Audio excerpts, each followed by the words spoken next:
Welcome back, ladies and gentlemen, to another episode of College Ball with J-Dog. I appreciate y'all tuning in. I'm back like I never left, giving you a video every day like I tried to do. I appreciate y'all tuning in. Before we get started, make sure y'all do that YouTube stuff for me, please. Need you to hit that like button, get in the comment section, share with your buddies. It's time, y'all. It's time to lock in. This is a football show. Obviously we talk about Tennessee, but it's going to be a straight football show. Now the season's here too. Make sure you're subscribed. If you ain't subscribed, just hit that bell. Go up, hit all. It helps you get my videos. Got my podcast gear, y'all. I got to get one more thing for it, so I'll be a little more of a professional setup, I guess you could say. Even though I'm far from a professional, I'm just a guy that loves to talk ball. Trying to live out his dream and give y'all the information you need in one little stop. So I appreciate everybody that watches. I appreciate everybody that subscribed. I'm trying to get to 100 by week 1. I'm at 46, y'all. So if y'all could please hit that subscribe button when you're watching, I'd truly appreciate it. It's free. It does nothing to you. Just helps me and my channel out. It'd be greatly appreciated. Also, I'm pretty sure yesterday's video, I said I'd have my 12 teams getting in the playoffs ready today, y'all. It's been a day. I'm making a graphic with it, so I ain't going to have it today. I will make sure I have it tomorrow. About got it done. I'm just trying to get the video up while I can. Y'all know family, work, life. Y'all know how it is, so I appreciate y'all's patience with me as I went on this little journey, trying to make these videos better and better for y'all.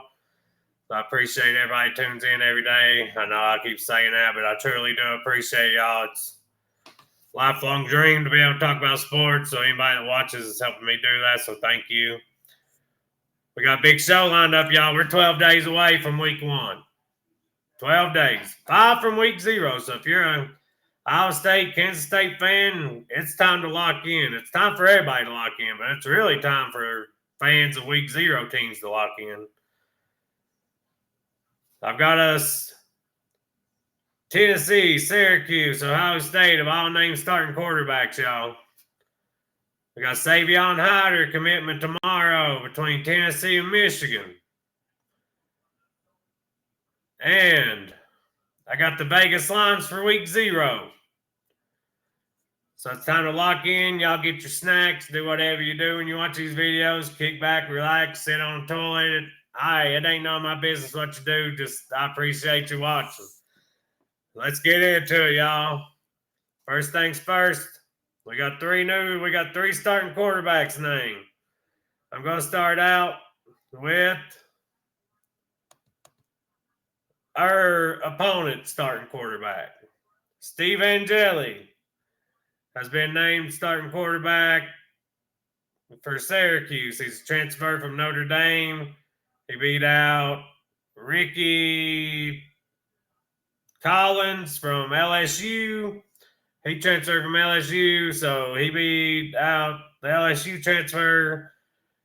Steve Angeli, it's kind of surprising that Syracuse named a starting quarterback where their 2 quarterbacks are so opposite. I thought they might wait until really right around game day, so we have to prepare for both because Collins is more of a runner and Angeli is more of a pocket passer. Angeli does have like a 70% completion percentage in his limited snaps he's got. So he's not no scrub. Everybody thought we was going to get him when he hit the portal from Notre Dame this year. We decided to pass on him. We went with Aguilar as our transfer. So Steve Angeli will be the starting quarterback for Syracuse when we go against them on the 30th. Up next, we're going to go with Ohio State, y'all. They named Julian Sayin the quarterback for their game against Texas, week 1. That's a huge game, y'all. Yeah, we'll see what Julian Sayin's made of. Really, he beat out Lincoln Kineholes. I'm not sure how you say his last name, Kineholes. He's South Dakota kid, I'm pretty sure they said. He actually is like the first quarterback they have that gets the Ohio State Warrior thing for being so strong in the weight room. But I guess Sayin was the better quarterback. The other guy's more, I guess, the stronger quarterback. We'll see what he's made of, but also we'll see what Arch Manning's made of, y'all. Everybody's on the Arch Manning hype train, and really, we've not seen him against good competition. Seen him against Mississippi State and a couple of Group of 4 teams. Anytime they was in a big game, when they brought Arch in, he ran the ball, y'all. Arch is an athlete. He's more athletic than any of them. Peyton, Eli, I've heard Archie was a pretty good athlete. His dad, Cooper, was a good athlete. He was a wide receiver at Ole Miss.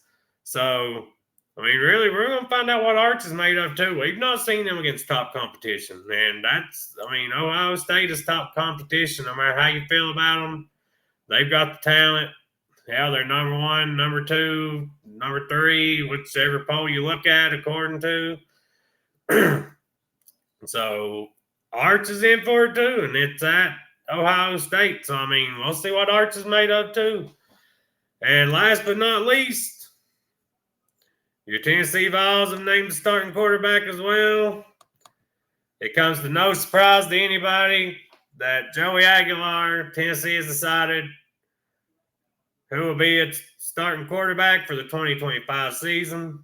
Josh Heupel's offense will officially be led by Joey Aguilar, the Appalachian State and UCLA quarterback transfer, who joined the Vols in the spring portal window. He beat out freshman Jake Merklinger and true freshman George McIntyre for the position on the depth chart. This is first reported by Brent Hubbs of VolQuest. Brent Hubbs, Austin Price, and they're locked in. I mean, they're plugged in with Tennessee. They get the news probably for anybody, maybe besides the guy from On3, Nakos. Tennessee entered the offseason thinking it would return the starter to Nico from their playoff push last year. However, amidst reported NIL negotiations, Nico and UT had a messy divorce that resulted in him entering the transfer portal for the spring. We'll get into the rest of this article in a minute. So it's no surprise to anybody that's kept up, y'all. Aguilar's quarterback. And from the sound of it, honestly, George McIntyre had a better fall than Merklinger did, y'all. And I'm not down on Merklinger or nothing. I'm high on McIntyre as well. If you've watched my videos, y'all, I've said from day one, Aguilar would be your starting quarterback. He's got too much starting experience. He's too good at throwing the deep ball. He's got the pocket presence to get out of the pocket, know when to get out, when to run, when to do what you need to do. I think he's more like Hooker than anybody we've had on this roster since Hooker left. I'm not sure he's quite as fast as Hooker, but as far as the way he plays the game, y'all, he is really about as close to Hooker as we've had. So I'm excited about him. I think our offense takes the next step this year. I think the passing game's back up to being more than just serviceable like it was with Nico last year. Because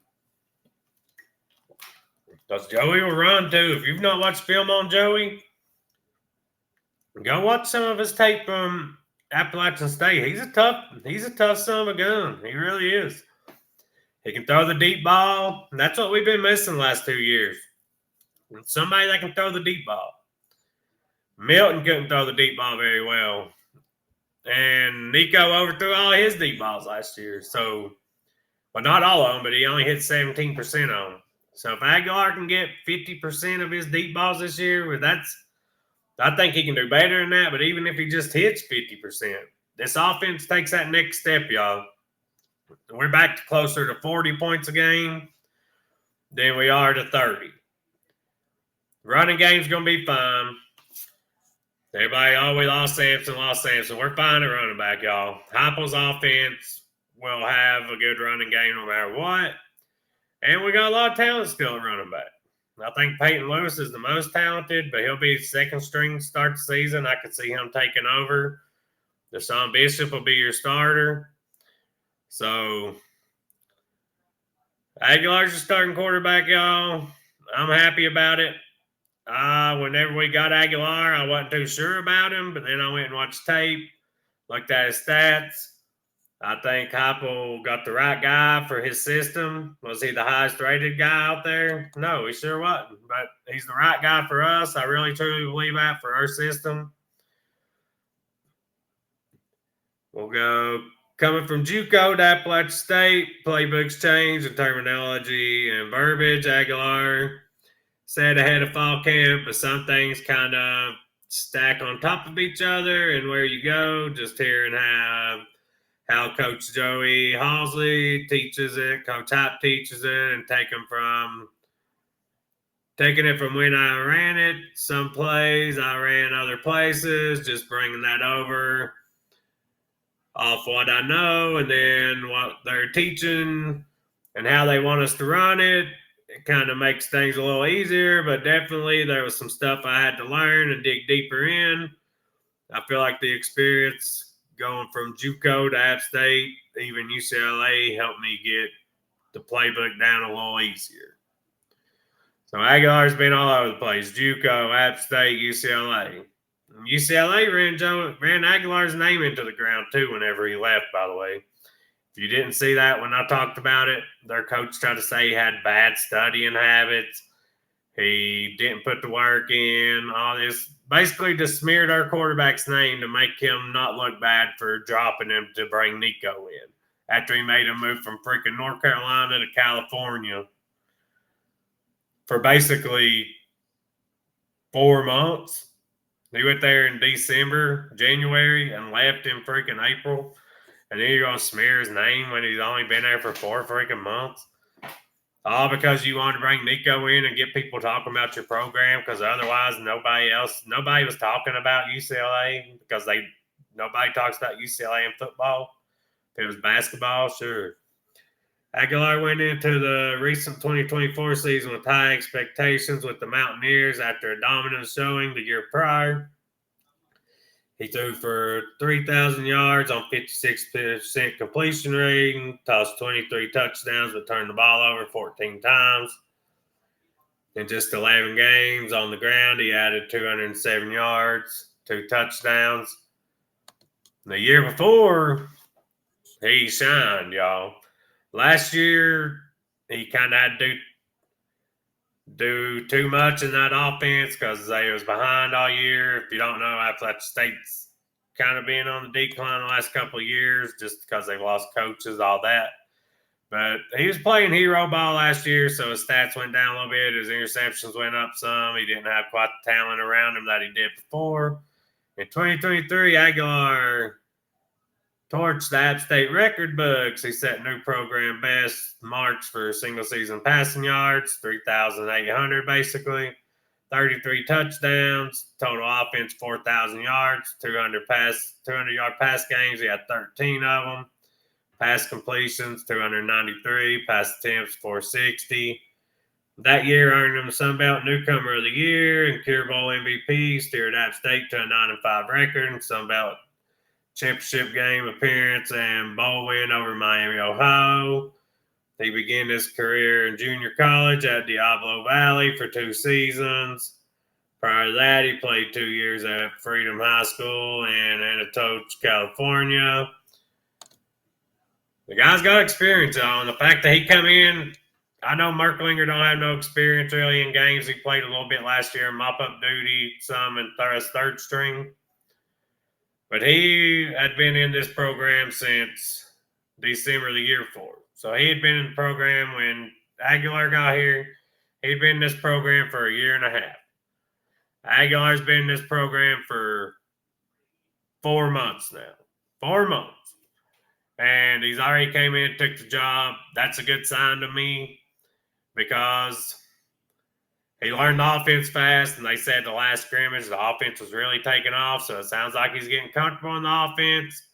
And the weapons we have at tight end and receiver, y'all, receivers really young, but tight ends not. We got young tight ends that are going to play. Like I said in my video yesterday, Deshaun Brame, y'all. Deshaun Brame's going to be the best tight end we've had since Jason Witten. I mean, you can say that's putting too much expectations on the kid. It is what it is. And I know when you put expectations on kids, they sometimes don't work out. But this kid is the real deal Holyfield, y'all. Hopefully Mike Tyson don't come bite his ear off because he is the real deal Evander Holyfield, y'all. So everybody knows it's going to happen, but Aguilar's your starting quarterback. And I'm excited to see what he does, y'all. I think it's going to be way more electric than most people think and media thinks. I know some Tennessee fans ain't high on him either. Some are. I think if you watch this tape, you'd be a little more high on him. But that's just me. Y'all give me your opinions. Did we make the right decision on starting Aguilar? Or did we make the wrong decision? I think, honestly, I don't like to say it because I like Merklinger. I mean, he come in, he's competed, but I think next year McIntyre passes him and he ends up in the transfer portal because McIntyre's just too talented to not pass him. From what spring reports was, it sounded like McIntyre's kind of the second best quarterback out there. Nothing against Merklinger. And then we got number one Faison Brandon coming in next year. It just sounds like Merklinger could be the odd man out, and I hate that. Hopefully he'll stick around and compete all the way through fall next year and then maybe transfer after that if he loses the job. But just giving y'all a heads up for what could happen down the road. And I just want to let y'all know this is going to be me. Starting Saturday, this is me right here for the next till January. I mean, that's me right there. Me in football season. I'll be hugged up on that thing. Oh, Lord. We're going to get freaky. I'm just kidding, y'all. That is, if that's not you, we can't be friends. If you're one of those that lets your wife or girlfriend say, oh, honey, this Saturday we're going to go to the apple orchard or we're going to go to the pumpkin patch. We can't be friends. I'm locked in on Saturdays, y'all. Game day. Noon kickoffs till the late kickoffs go off, the West Coast games. You're locked in all day, y'all. The only time I'm leaving the house is to drive back home from watching the Tennessee game with somebody or going to get some pizza or something. I mean, that's what Saturdays are for, y'all. Saturdays are for football, and it's here, like this Saturday. I'm not too big of a fan of some of the games we got Saturday, but you know what? I've been starving for football since January, so I'm going to sit and watch all of them. You can bet your bottom dollar on that. Up next, we got Savion Hyder. Tomorrow could be a huge day for us, y'all. It could be a huge day for Michigan, too. My buddy Jason, Michigan fan, I hope you're disappointed tomorrow, Jason. I truly do. 5-star Tennessee running back target Savion Hyder is announcing his college commitment Tuesday. Hyder is announcing his commitment in a ceremony at his high school at 11:15 with rivals streaming the announcement on their YouTube page. So I'll be at work when this is going on, but you best believe I'll have it pulled up on my phone. We'll talk about it tomorrow evening. Hyder is the top-ranked uncommitted prospect in the country and is down to 4 schools. That includes Georgia, Michigan, Ohio State, and Tennessee. However, it's between us and Michigan. Make that long story right there short. It's us, y'all. It's us or Michigan. Both sides feel good.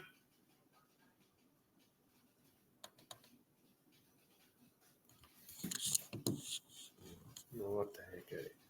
No recruiting experts have placed a crystal ball prediction or a prediction at all for where Hyder will land as Tennessee running back. As the running back keeps things tight-lipped ahead of his announcement. However, the most view Michigan as a slight favorite over Tennessee due to its longevity and Hyder's recruitment. Hyder ranks as a 5-star recruit and the number 9 player in the country according to the composite ranking. So that's just all the sites put together. The Mineral Virginia native also ranks as the top player in the state of Virginia and the number 1 running back in the country. So does he want to stay closer to home or does he want to go to Michigan? I'm not sure how close Mineral, Virginia is from Knoxville, but I know it's closer than Ann Arbor, Michigan, y'all. Like I said, a lot of people think A lot of people think Michigan's a slight favorite, but a lot of Tennessee folks, a lot of our insiders think Tennessee's the favorite. It's up in the air, y'all. We'll see. I've got a good feeling about them. I think we land them.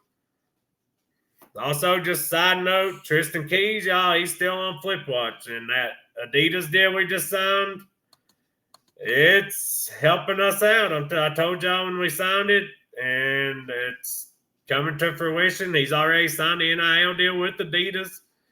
LSU's a Nike school, so that could work in our favor, y'all.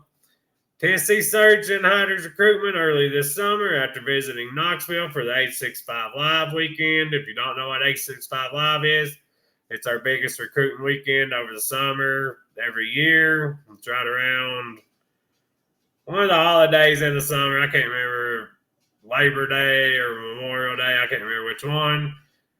In late May, and returning for an official visit later that month. Hyder final visit was to Knoxville, giving Tennessee a chance to make the final impression. Usually when you get the last visit, that's good. Not always. Used to teams will try their best to get the last visit because you're the last thing on their mind. But when they wait this long to commit, it's not as big of a deal. The Vols 2026 recruiting class currently contains 22 commits, but none of them are from running backs. In fact, Tennessee hasn't been actively recruiting any running backs other than Hyder this cycle. We are really deep at running back with the freshman we brought in. And the guy's already on the roster. Peyton Lewis, just a sophomore this year. Deshaun Bishop's a junior.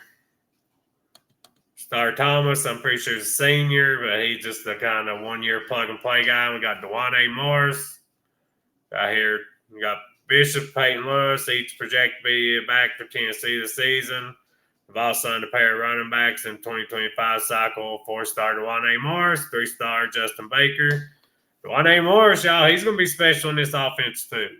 Obviously, Savion Hyder is a top-end talent, maybe the best running back Tennessee signed in 25 years. But Dewanne Morris will be a dog in this offense too, y'all. He's Samson, but a little more agile, just a little bit better. The Vols 2026 recruitment coming out of high school. Now, his potential, he might not reach as good as Samson was. I don't want to make it sound like I'm saying he's better than Samson right now, because absolutely not. He's better right now than Samson was when he was coming out of high school.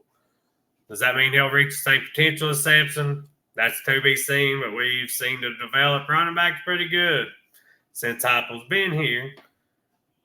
The Vols 2026 recruiting class currently ranks 10th nationally and number 6 in the SEC according to 24/7 Sports team rankings. Landing Hyder above Tennessee to 9, ahead of Ohio State. If Hyder lands at Michigan, the Wolverines will jump Tennessee in the recruiting rankings. I don't see how bringing in a 5-star only jump you one spot. But hey, it's what it is. It is what it is. We still got a chance to get him. We still got a chance to get Tristan Keys.